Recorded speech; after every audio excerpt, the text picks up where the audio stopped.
Hello, possums, coming to you from Sydney this time. I want to pay tribute straight up for Melissa Hortman and her husband in their own home. It's also a Democratic senator and his spouse in hospital. Now, this, of course, made world news and still is.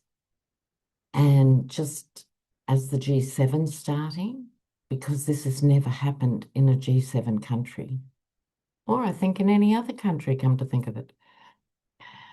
So it's epic, epic. And the man in question appears to have been identified. Of course, he's a pro-lifer.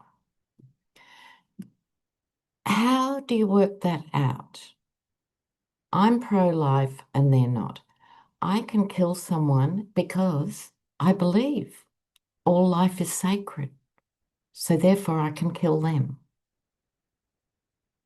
Hmm. Philosophically, it doesn't get there. And it should be jumping over tariffs and everything else, as an issue. Four. And it just shows how desensitized everyone is apart from everything else. But you'd think the GOP would be doing an across the aisle mea culpa. You'd be expecting inquiries about all sorts of things. Not a dicky bird. Not a dicky bird. Ah, okay, let's move on from that. Don't forget it. Let's just move on for now. It's so important. Okay, the parade, the ultimate fizzle. I mean, if you'd scripted it, it couldn't be worse for him. I think the words damp squid were invented for this moment. Have you seen anything so lackluster? Oh my God, he can't even be a dictator. He doesn't even get that right, you know. He was snoozing the Melania body double, I think. All of it was so weird. So, okay. So, by contrast, you had the power and the fabulousness of the No King's Day. And good on you all for standing up at this time. And I know many of you who aren't actually mobile really contributed to this being a big success, and it will only grow through the summer. So I think finally, on the upside of everything, I think the left, for want of a better term, it's so not capital L left, but let's say the Dems, finally have some slogans to rally around. No kings is good.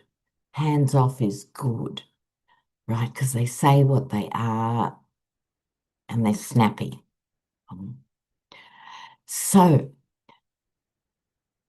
now, of course, most of you would have refused to watch the parade as I did, but it's impossible to avoid snippets on other videos and stuff.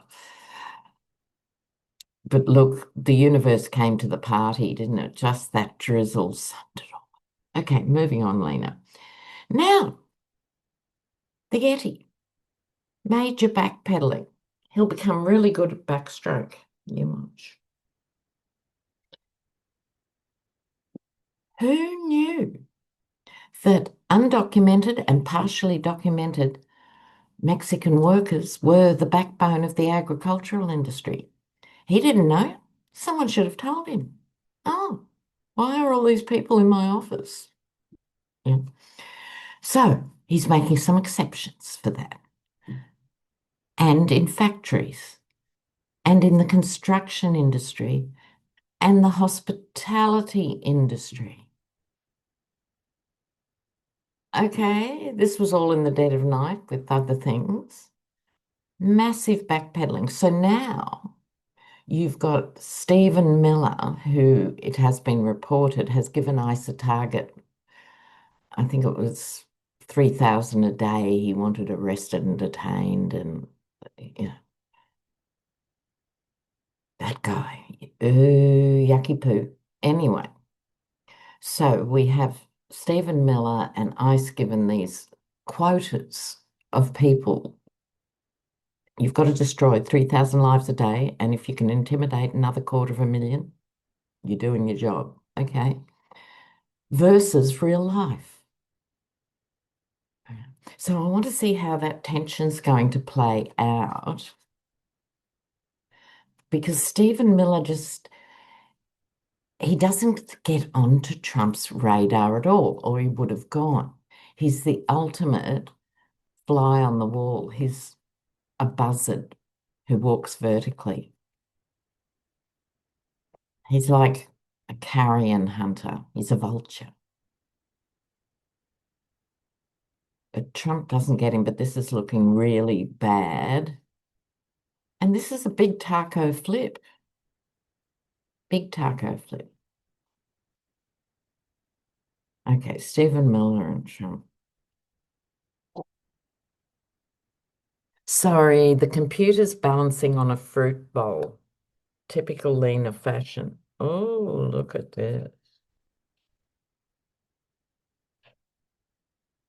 Well, it had to happen sometime. Oops. Sorry, what's happened with my lighting? Oh, there it is. Hi, now you can see the hair frizz in all its glory. Now,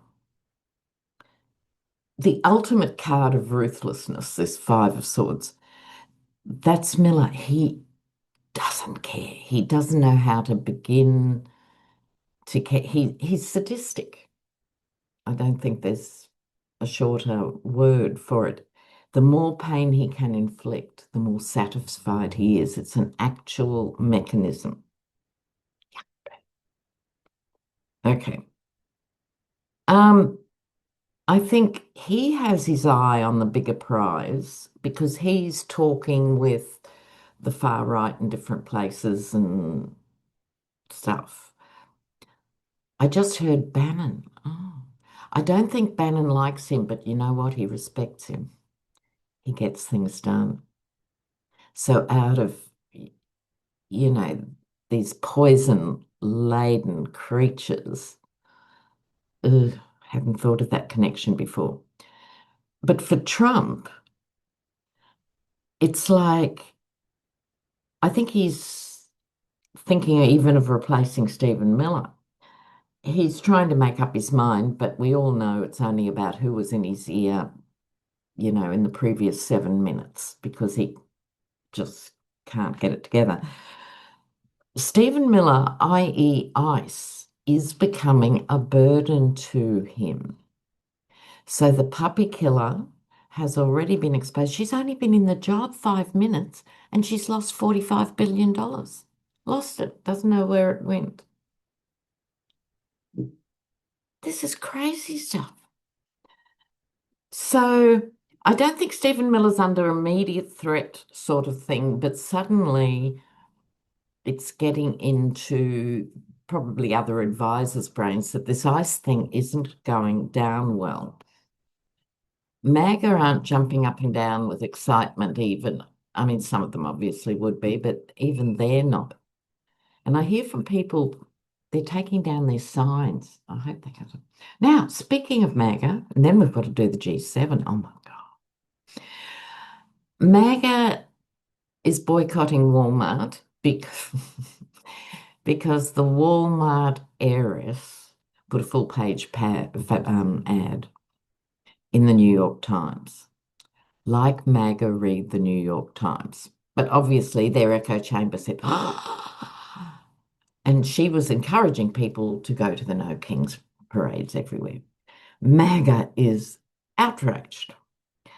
And they've said they're going to boycott Walmart. Now, we've talked before on recent videos, just Walmarts are everywhere. And in the process of being everywhere, they've destroyed so many other local options. So people are now dependent on Walmart. So how is this boycott going to go? I think Walmart's already been boycotted for other reasons. So let's have a look at MAGA and Walmart. Oops, this is a very tricky business. Well, it is. Oh, look, I shuffled and shuffled while I was raving. Oh, erky perk. All right, now, very delicately moving the screen up. Look what turned up again. Now, is that Walmart being ruthless or is that MAGA being ruthless? We have to look at the other cards. They're confused. They're confused. They've opened their mouths. How are they going to carry this off? They're confused. Where else am I going to buy the diapers and all the things that give me diabetes? Where else am I going to go? Okay, so it's a bit confusing for them, the poor darlings. Then the chariot, it's like they want to do it and they want to go ahead with it, but they don't like what it actually involves. And so I think it's partially lack of choice in a lot of areas, but also lack of discipline in terms of how do you find alternatives to Walmart. So people who um, already are more conscious about their diet and their lifestyle and stuff will find other sources. Um, but in Magaland, I don't know how that's going to go. So it'll probably make a bit of an impact short term, but there are other issues and they'll price gouge their way out of that. So I want to have a look here at the G7.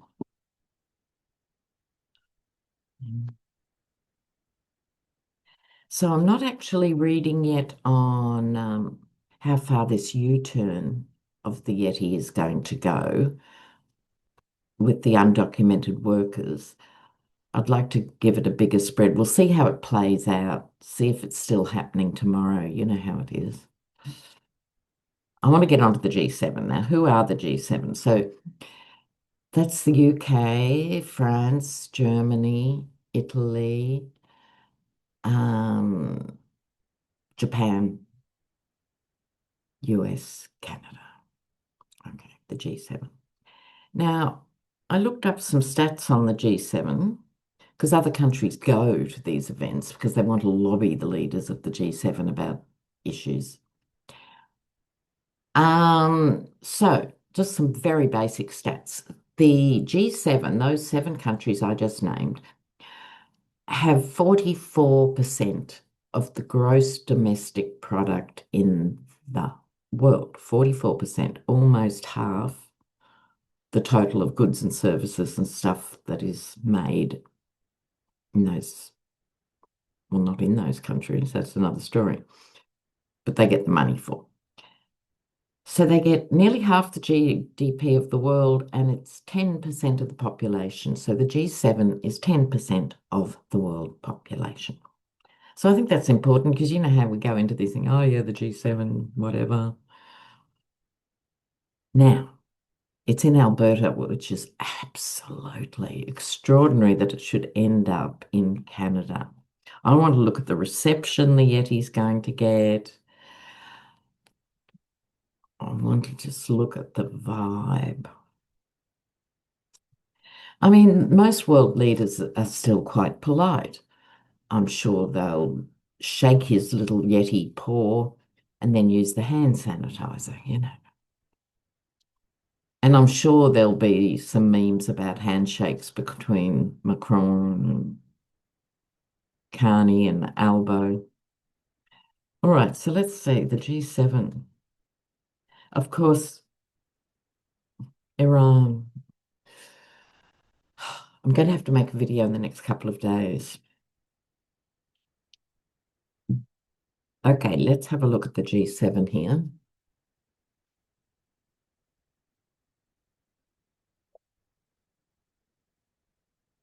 Okay.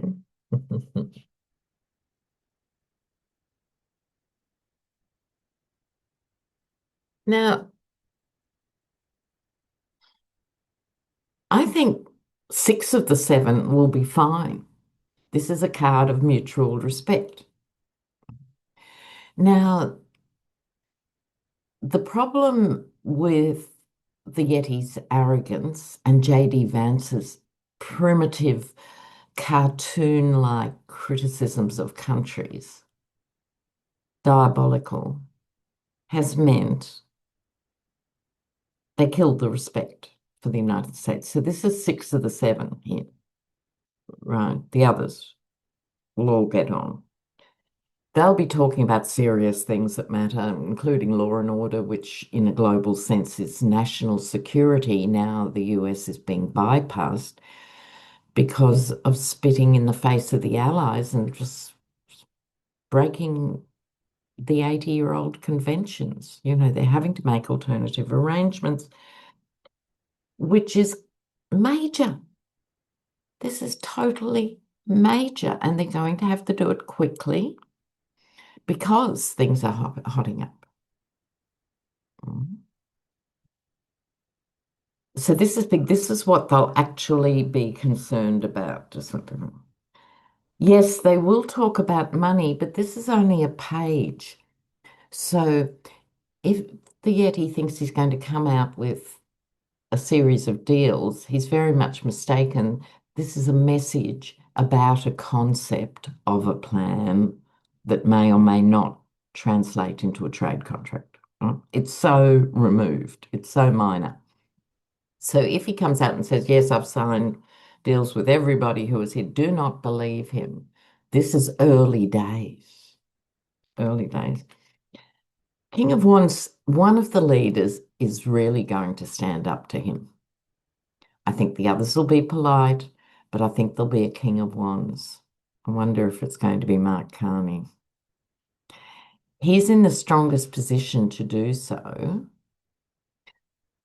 because of what specifically happened with Canada. He doesn't have to be polite anymore.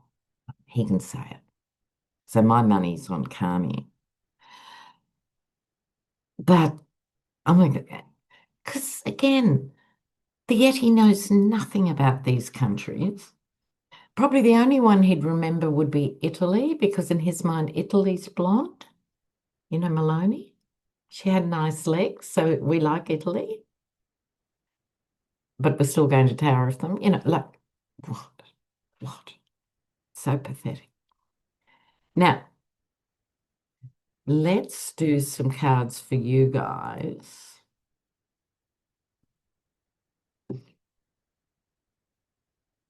Okay. Oh, before I do, I've had quite a few of you asking about the stock market. So I'm going to put that on my list too. I think it's going to be very volatile in the next few weeks because it's leading into the July 9 tariffs. It sort of feels like they've been here forever. They're just getting going. Okay, let's have a look. This is for you guys. For you guys. And I'll pull some Italian cards for you too.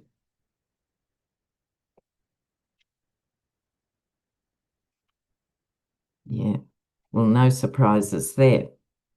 Okay, so looking here. Oh, sorry, it didn't come down.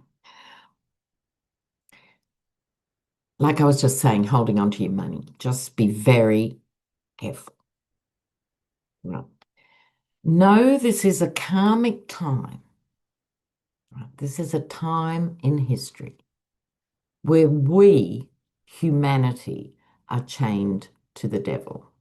So the devil being in modern tarot often addictions and negative behaviors and things that hold you down and hold you back. But because this is a karmic reckoning. And in my mind, often the devil is representing materialism. You know, we have to break the chains of materialism to experience that as the real wealth. This is the King of Pentacles. Now, this can be the greedy king. So it's like we need to become our own King of Pentacles and not hand our money over, certainly as readily as we do, to the very wealthy. I think this reading is about wealth distribution. I don't think that's too big a leap, right? And in the middle, the problem is everyone feels tired, chained to their mortgage, chained to their rent, chained to the job they hate, chained, right? So the answer to fear is to just go through. Don't let it stop you. Breakthrough, no, it's a karmic time. Now let's do some intelligence. Dave from Moonride. I saw Dave's most recent video, which he's put out to light workers and what's going on in this time. And I think it was a very good vid. I liked it. Thanks, Dave, if you're watching. Okay, this is for you guys with the Italian cards.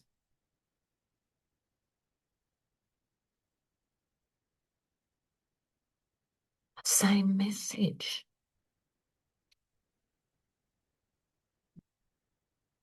Oh my goodness, exactly the same message. Look at these cards. This, I'll just wait for the light to adjust. There we go.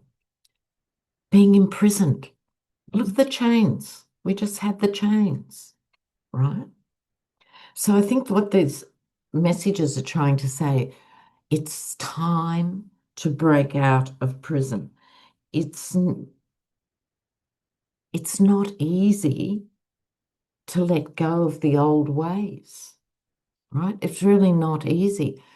We crave, um, in a way, we crave safety and we interpret safety as not going out of our home or far from our home or take big risks when you're not in your 20s anymore. Talking. It gets harder and harder to take risks and to trust. And it's really important to trust your wisdom. If you relax in the face of the fear, see how she's quite relaxed there, right? So you can either go, I can't do anything, I'm only one person. This is what the protests have shown, help people to connect and stuff. Know that there's a ways to go yet, but this is how you handle it.